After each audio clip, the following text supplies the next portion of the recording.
everyone, and welcome back to my channel. So we broke 100 subscribers on YouTube. Thanks so much for everyone who has been watching these videos and is watching this video and is subscribed to my channel. So last week I made a college question and answer video, and I was telling my mom about how much fun I was having on YouTube. I've been making these videos pretty seriously for about 2 months. So I tend to make like 5-minute videos on my channel.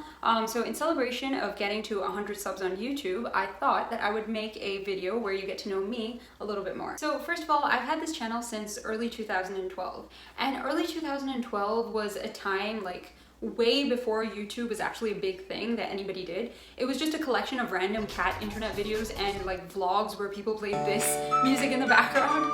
And I guess I was just really camera shy before I even decided to do anything or make any videos, or I was just really lazy. Like if you look at those channels now, they're extremely big, and maybe if I had started when I was their age, I guess I would have maybe been one of those channels. So when I was about 9 or 10 years old, I really looked up to Jackie Chan. And when I say I really looked up to Jackie Chan, I wanted to be Jackie Chan. Like I would watch his movies over and over and over again and like replicate every single one of his routines until like I kicked my television set off the TV set. And I don't mean like a flat screen television, I mean like one of those big, clunky, like 90s TV sets that will break your ankle, which is exactly what it did.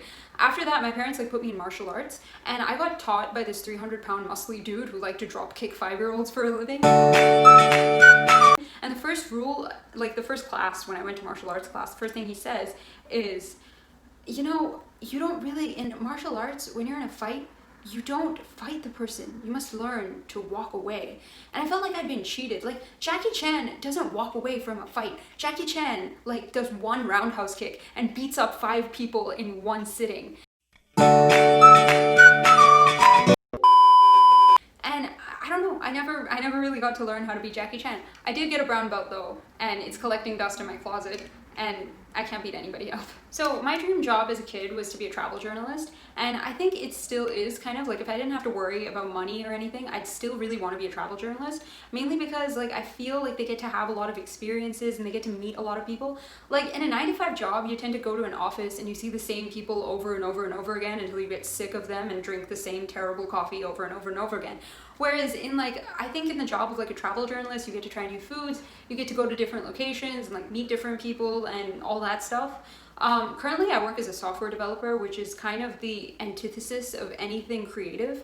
I mean, it's a more logic-based job than it is creative. So I think travel journalist would still be something I'd really like to do. So when I was a kid, I moved around a lot. Basically, I was born in India, and then I moved to Canada, then I moved to the US, then I moved back to India, and then I moved back to Canada. Honestly, if I had a nickel for every single time somebody asked me the "where are you from" question, I would be so wealthy.